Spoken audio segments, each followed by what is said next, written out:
Assalamualaikum warahmatullahi wabarakatuh. Perkenalkan, nama saya Ahmad Sulaiman, NIM 12405183071. Saya dari jurusan Manajemen Bisnis Syariah, Fakultas Ekonomi dan Bisnis Islam, Institut Agama Islam Negeri Tulungagung. Pada kali ini, saya berkesempatan untuk mengikuti praktik pengalaman lapangan gelombang 1 yang diselenggarakan oleh Fakultas Ekonomi dan Bisnis Islam. Praktik pengalaman lapangan mahasiswa Fakultas Ekonomi dan Bisnis Islam, Institut Agama Islam Negeri Tulungagung. Gelombang 1 dilaksanakan mulai tanggal 18 Januari sampai dengan 26 Februari tahun 2021. Karena masih adanya pandemi COVID-19, maka pelaksanaan praktik pengalaman lapangan dilaksanakan secara mandiri dari rumah atau virtual dari desa masing-masing. Mahasiswa hanya diperkenankan untuk melakukan observasi dan wawancara di lembaga yang telah disetujui oleh pihak Fakultas Ekonomi dan Bisnis Islam, Institut Agama Islam Negeri Tulungagung. Pada kesempatan kali ini, saya mengangkat judul Optimalisasi Penggunaan Marketplace sebagai media pemasaran pada usaha konveksi Zanclub. 5, 4, 3, 2, 1.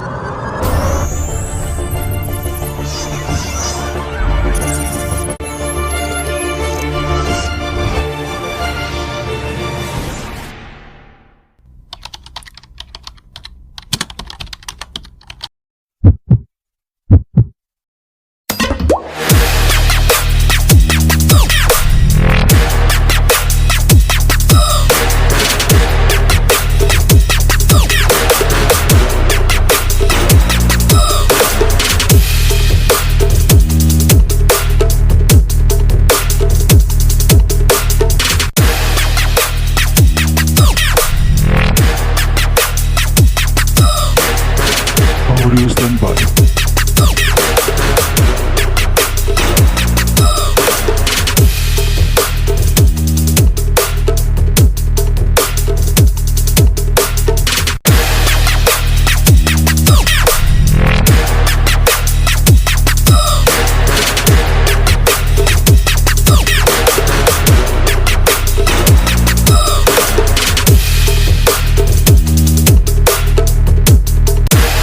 Lighting standby.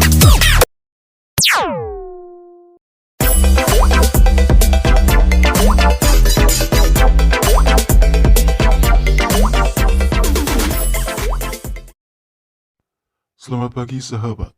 Seputar info bisnis akan kembali hadir di sela-sela aktivitas Anda. Bersama saya, Ahmad Sulaiman. Dalam 20 menit ke depan, saya akan menemani Anda di acara Gibah Bisnis. Usaha mikro kecil menengah atau yang biasa kita sebut dengan UMKM mempunyai fungsi dan peran yang sangat penting dalam membangun perekonomian masyarakat, terutama di usaha mikro. Usaha mikro dalam masyarakat mampu meningkatkan pertumbuhan ekonomi dan pemerataan sosial masyarakat. Untuk itu, UMKM tidak bisa dilepaskan dari bagian perekonomian nasional. Usaha mikro kecil menengah banyak memberikan kontribusi dalam pertumbuhan ekonomi di negara Indonesia. Salah satunya adalah sebagai penyedia lapangan usaha dan penyedia lapangan pekerjaan. Berdasarkan Badan Pusat Statistik atau BPS, dari tahun 2010 hingga tahun 2018, jumlah UMKM di Indonesia terus mengalami peningkatan. Bisa kita lihat bagian yang dilansir dari Badan Pusat Statistik. Di tahun 2010, terdapat 52,8 juta UMKM. Di tahun 2011, terdapat 53,8 juta UMKM. Di tahun 2012, terdapat 55,2 juta UMKM. Di tahun 2013, ada 56,8 juta UMKM. Pada tahun 2014, terdapat 57,9 UMKM. Di tahun 2015, terdapat 59,3 juta UMKM.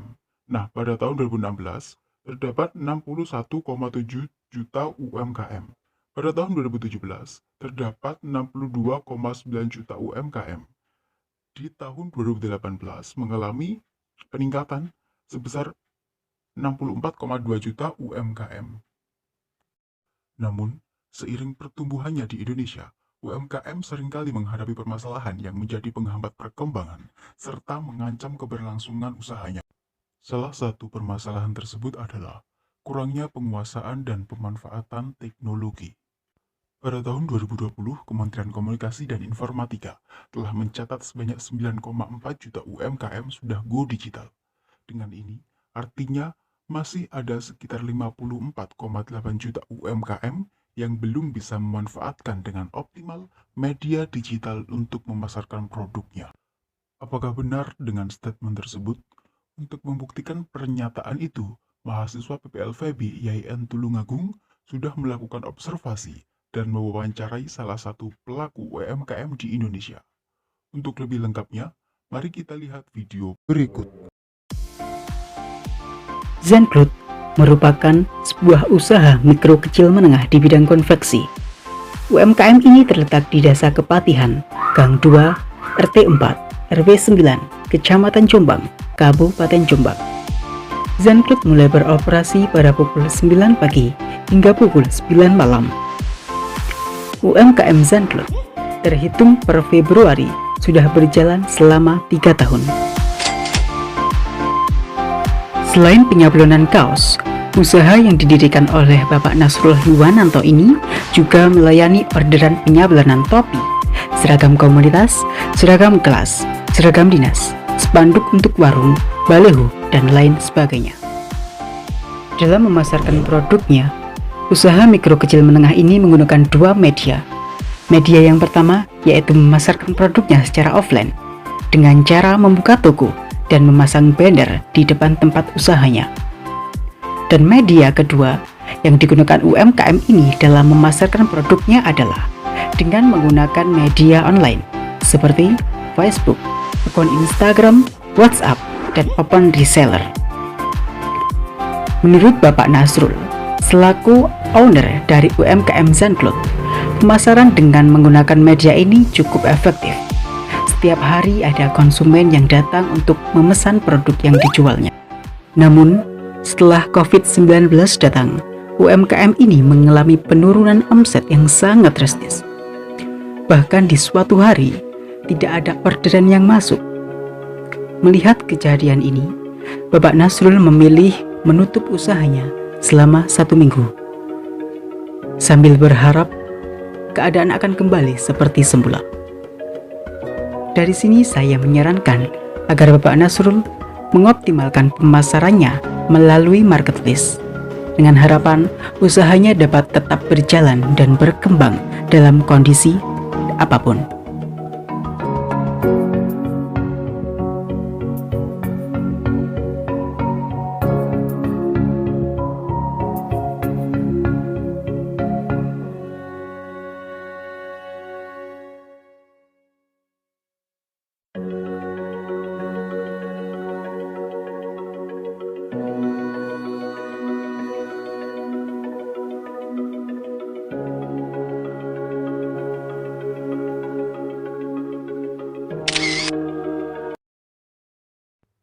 Marketplace merupakan salah satu media pemasaran bagi pelaku usaha mikro kecil menengah untuk go digital. Marketplace biasanya mempunyai sistem tersendiri yang dapat mengatur ratusan, bahkan jutaan produk untuk dijual maupun untuk dibeli. Selain gratis dalam berpromosi, masih banyak keuntungan lainnya yang diperoleh dari marketplace. Mari kita simak apa saja manfaat atau keuntungan dari marketplace bagi pelaku UMKM. Yang pertama, berpromosi tanpa membangun sistem. Dalam marketplace, setiap pelaku usaha dapat menampilkan atau mempromosikan produknya tanpa perlu membangun sebuah sistem. karena dalam marketplace sudah disediakan sistem yang dapat menunjang penjualan para pelaku UMKM. Yang kedua, fitur dalam meningkatkan penjualan. Faktor meningkatnya penjualan dalam marketplace salah satunya adalah tersedianya fitur atau layanan yang membuat konsumen tertarik untuk membeli di toko kita. Nah, di sini marketplace sudah menyediakan fitur yang sangat menarik perhatian para konsumen. Misalnya, gratis ongkir, live chat, cashback, COD, dan masih banyak fitur yang lainnya. Yang ketiga, dengan memperluas pangsa pasar. UMKM Indonesia bisa merambah dunia digital dengan pasar yang lebih luas. Dalam pemasaran di marketplace tidak ada batasan, daerah maupun negara. Misalnya saja marketplace yang terkenal dengan simbol S. Platform belanja online yang satu ini sudah tersedia di seluruh Asia Tenggara, di antaranya di Singapura, Filipina, Malaysia, Thailand, Vietnam, serta di Taiwan. Mungkin cukup itu informasi bisnis yang dapat saya sampaikan. Ingat pesan Ibu 3M, menge-like, men-subscribe, dan mengkomen. Selamat pagi, patuhi protokol kesehatan dengan memakai masker dan jaga jarak. Selamat pagi, sampai jumpa.